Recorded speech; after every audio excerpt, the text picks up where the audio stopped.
العلم ولو بالسین فإن طلب العلم فریضۃ علی کل مسلم. لکھا ہے کہ ھذا حدیث متنہ مشہور و اسنادہ ضعیف. اور اس کو جو اس کی کتب جن میں یہ حدیث مبارکہ موجود ہے اس میں بیان کی ہے احمد بن حسین بن علی بن موسیٰ کی، اور شعب الایمان میں بھی اس کو حدیث کے طور پہ نقل کیا ہے. کہا اس کا متن بڑا مشہور ہے لیکن اس کی سند ضعیف ہے. وہ کیا ہے حدیث؟ فرمایا اطلب العلم ولا بالسین، کہ علم حاصل کرو اگرچہ تمہیں چین جانا پڑے.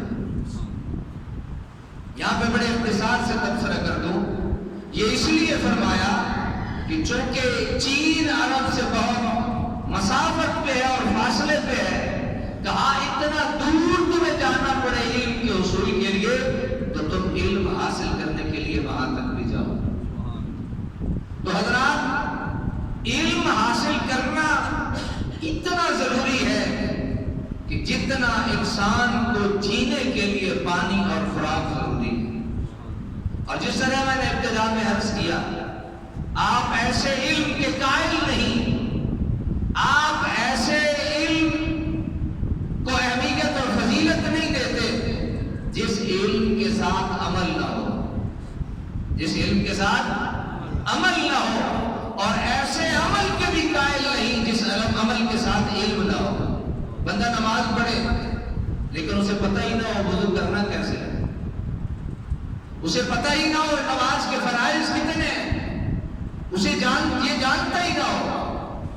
ویسے ہم تو سارے جانتے ہیں نا نماز کے فرائض کتنے، الحمدللہ.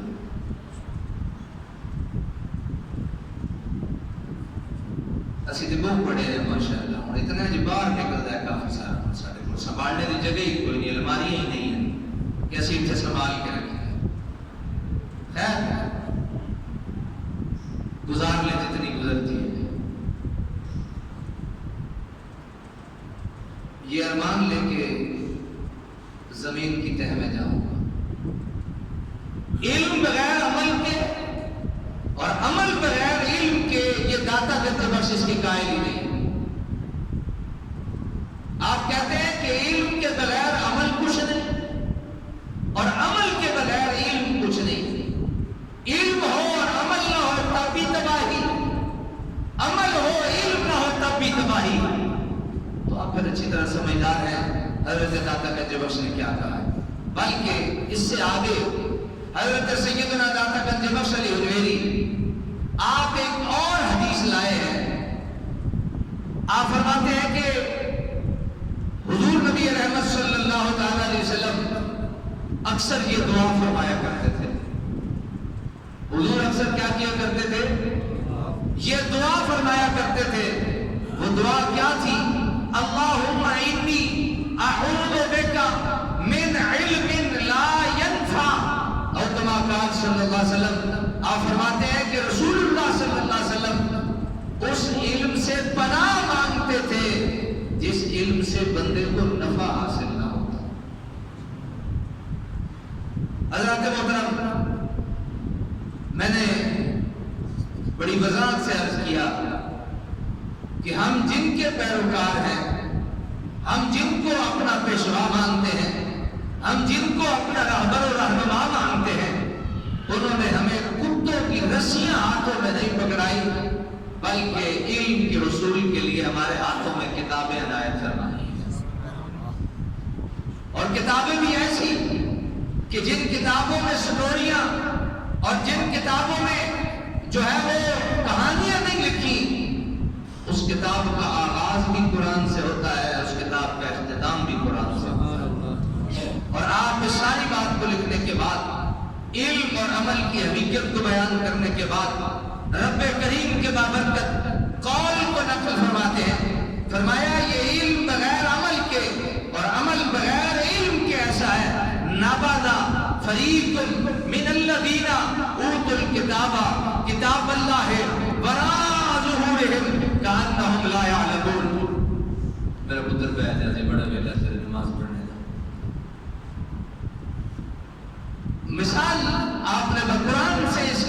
کیا، فرمایا کہ علم اور عمل دونوں ایک دوسرے کے لیے جزو لا ينفك ہیں۔ علم کے بغیر عمل ناکارہ ہے اور عمل کے بغیر علم ناکارہ ہے۔ آپ نے، میں نے جس طرح مثال عرض کی، بندہ آئے نماز پڑھنے، یہ نماز ایک عمل ہے اور عمل ایسا ہے کہ جس کا علم ہونا ضروری ہے۔ میں نے کہاں تک ہاتھ اٹھانے، میں نے ہاتھ باندھنے کہاں تک ہے، مجھے رکوع میں کب جانا ہے، میں نے سجدے میں پڑھنا کیا ہے، میں بھول گیا تحیات میں بیٹھنا اور میں کھڑا ہو گیا، اب مجھے نماز کو مکمل اور صحیح کرنے کے لیے میں نے کیا عمل اختیار کرنا ہے، یہ سارے کا سارا علم حاصل کرنا بندہ مومن پہ فرض ہے، بندہ مومن پہ فرض ہے۔ آپ نے مثال دی قرآن کی آیت سے، فرمایا اس کی مثال ایسے ہی ہے، نَبَذَ فَرِيقٌ مِّنَ الَّذِينَ أُوتُوا الْكِتَابَ کتاب اللَّهِ وَرَاءَ ظُهُورِهِمْ۔ آپ نے قرآن کو کوٹ کیا ہے اور ہمیں یہ بات سمجھا دی ہے کہ بندگان خدا اپنی زندگی، دیکھو میں چھوٹی سی مثال دیتا ہوں آپ کو۔ ایک بندہ ہے، وہ دنیا دار ہے اور وہ کاروبار کرتا ہے اور اسے منڈی کے بھاؤ کا پتہ ہی نہیں، وہ لا علم ہے، جاہل ہے، اور وہ طرح طرح کے جو اس میں کاروبار کے اصول اور کاروبار میں جو مختلف مراحل ہیں انہیں جانتا ہی نہیں، تو وہ چند دنوں میں وہ ڈبے شبے خالی کسی کے حوالے کر کے اپنے گھر واپس آ جائے اور ہماری زبان میں اسے کہہ دیں گے جی ہاں کلے بتا جی ہاں چورا پڑے۔ تو حضرات علم اور عمل کے بغیر اور دونوں کے بغیر بندے کی زندگی ادھوری ہے اور نامکمل ہے۔ حضرت داتا گنج بخش نے پہلا سبق یہ ہمیں یہی پڑھایا ہے کہ آپ علم اور عمل دونوں کے ساتھ جو ہے وہ ساتھ ساتھ ہیں۔ اب اسے اگلا قدم، علم کے بعد اگلا قدم، جب بندے کو علم حاصل ہو جائے تو پھر دو چیزیں ہوتی ہیں۔ میرے حضور پیر سیال نجبال حضور خواجہ شمس الدین سیالوی رحمۃ اللہ تعالی علیہ نے ایک بڑی بات لکھی آپ کے ملفوظ میں۔ آپ فرماتے ہیں کہ یہ جو نفس ہے نا، یہ ریچھ ہے اور یہ جو سالک ہے یہ کلندر ہے، بڑوں کی بڑی باتیں ہوتی ہیں۔ آپ فرماتے ہیں ساری زندگی کلندر ریچھ سے لڑتا رہتا ہے، اور آپ نے آخر میں جملہ لکھا ہے، آپ نے بیان فرمایا ہے، آپ نے فرمایا اسی لیے ہمارے آقا صلی اللہ علیہ وسلم نے نفس کے خلاف جہاد کو جہاد اکبر کہا۔ کیا کہا ہے بولی؟ جہاد اکبر کہا ہے۔ اب آپ امید ہے کہ قدم پہ پہنچ گئے۔ علم پڑھ لینے کے بعد دو جو ہے وہ انسان میں حیثیتیں بٹ جاتی ہیں، ایک حیثیت میں تکبر پیدا ہو جاتا ہے اور ایک حیثیت میں عاجزی آ جاتی ہے۔ تکبر پیدا ہو گیا تو بندہ تباہ و برباد ہو گیا، پھر وہ علم انسان کو بچانے کے لیے کافی نہیں، اور اگر وہ انسان عاجزی میں آ گیا تو پھر آپ نے فرمایا جو علم پڑھ کے عاجز ہو گیا، عمل کر کے عاجز ہو گیا، اسے ہم اپنی زبان میں صوفی کہتے ہیں۔ اسے ہم اپنی زبان میں کیا کہتے ہیں بولیے؟ صوفی کہتے ہیں۔ کیا کہتے ہیں بولیے؟ صوفی کہتے ہیں۔ اور آپ نے وہی آیت کوٹ کی جو میں ایمان والوں کی اور اللہ کے بندوں کی شان میں دو تین جو میں پہلے آپ کی خدمت میں عرض کر چکا، فرمایا وعباد الرحمن الذین یمشون علی الارض ہونا۔ اگر تم یہ دیکھنا چاہتے ہو کہ یہ بندہ خدا عاجزی میں ہے یا تکبر میں ہے، اس کی چال کو دیکھ کے ملاحظہ کر لو، اگر چال دھیم ہی ہے تو سمجھ لو یہ اللہ کا بندہ ہے۔ امید ہے میرا اگلا جملہ بھی سمجھ رہے ہو۔ علم پڑھ لینے کے بعد بندے میں عاجزی آ گئی تو وہ بندہ علم پڑھ کے عمل کر کے اللہ کے اور قریب ہو گیا، وہ اللہ کے کیا ہو گیا؟ اور قریب ہو گیا۔ اور حضرت داتا گنج بخش علی اجمیری آپ ایک اور حدیث مبارکہ لاتے ہیں، یہ جو جبریل امین آپ کی خدمت میں حضور نبی رحمت صلی اللہ علیہ وسلم کی خدمت میں انسانی شکل میں تشریف لائے اور آپ نے نا بہت سارے حضرت جبریل امین نے رسول اللہ سے سوال کروایا. یہ وہ سوال تھے جو جبریل جن جوابات سے واقف نہ تھا. مجھے بولو سبحان اللہ. اب ان لوگوں کی اس بات کا رد ہو گیا جو کہتے ہیں جبریل رسول خدا کا استاد تھا. اس کا رد ہو گیا, حدیث سے رد ہو گیا اس کا.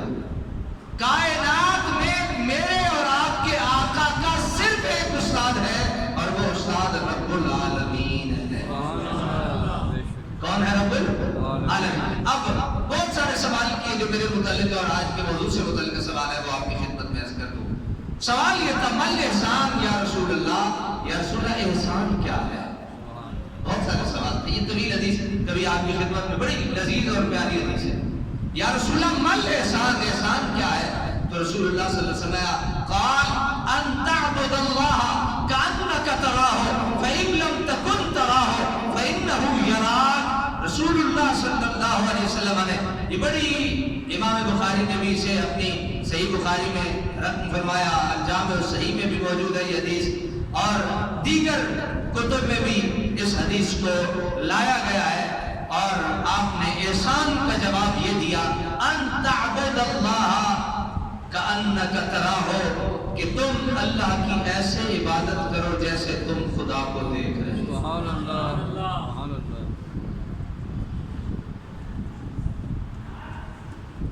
مجھ سمیت اگر امام دی حالت دے تو پھر مقتدی تے پھر انہاں دے قصور ہی کوئی. انت عبد اللہ کأنک تراہ, اس حساسیت کے ساتھ, حساسیت کے ساتھ, اتنی احتیاط کے ساتھ, اتنے خیال کے ساتھ اپنے رب کی بندگی کر کہ انت عبد اللہ کأنک تراہ, کہ تو اپنے رب کو دیکھ رہا ہے. لیکن میرے آقا جانتے تھے وہ کم ہوں گے. آپ نے ساتھ ہی ارشاد فرما دیا, فرمایا فَإِن لَمْ تَكُنْ تَرَاهُ فَإِنَّهُ يَرَاكَ. اگر تیرا پہلے درجے پہ جناب نہیں بنتا تو دوسرے درجے پہ ضرور آ. فَإِن لَمْ تَكُنْ تَرَاهُ فَإِنَّهُ يَرَاكَ. اگر تو رب کو نہیں دیکھ رہا تو رب تجھے ضرور دیکھ رہا ہے. وہ ایک اللہ کے نیک بندے کے پاس ایک شخص آیا تو اس نے آ کے کہا حضور میں رسول اللہ کا دیدار کرنا چاہتا ہوں. تو آپ نے فرمایا 2 دن تجھے میرے یہاں رہنا ہوگا اور میری دعوت ہوگی تیسرے دن, لیکن ایک شرط ہے, تو نے پانی نہیں پینا 3 دن. 3 دن پانی اتنے ہی ہو یا چلے گئے؟ اچھا بیٹھے, ماشاءاللہ بڑی خوشی ہوئی ہے میں جان کے کہ تسی موجود ہو. بعض اوقات بندہ کہیں اور نکل جاتا ہے.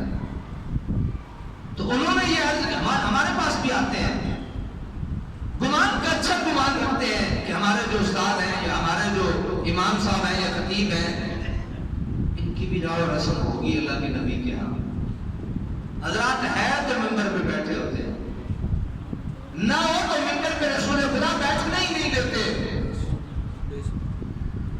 تو کہا حضور میں نے اللہ کے نبی کو دیکھنا ہے. تو آپ نے فرمایا کہ 2 دن تجھے میرے یہاں رہنا ہوگا, تیسرے دن تیری دعوت ہوگی, لیکن 3 دن تو نے پانی نہیں پیا. اب لگی پیاس اسے. ایک دن گزر گیا, دوسرا دن گزر گیا, تیسرا دن گزر گیا. جب کھانے کا وقت آیا تو کھانا کھاتا ہے اور ساتھ پانی مانگتا ہے. آپ نے فرمایا بیٹا نہیں, کل ملے گا انشاءاللہ. رات کو گھر چلا گیا, اسے اجازت ہوگی, کہا صبح آنا.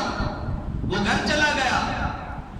گھر سے جب واپس آیا نا تو بزرگوں نے فرمایا آپ اتر دسو ذرا 3 دیہڑے خواب میں تکیا کی, خواب میں کی ویکھیا.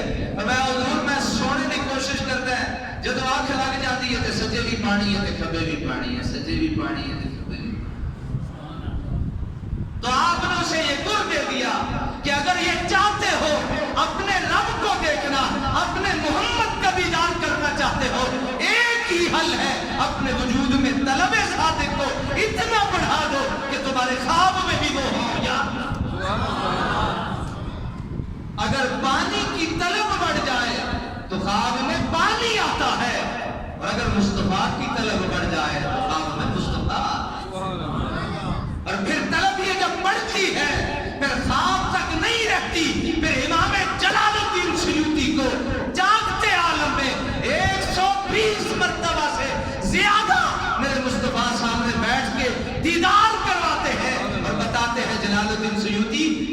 بھی اتنی صادق تھی. اللہ تعالیٰ عمل کی توفیق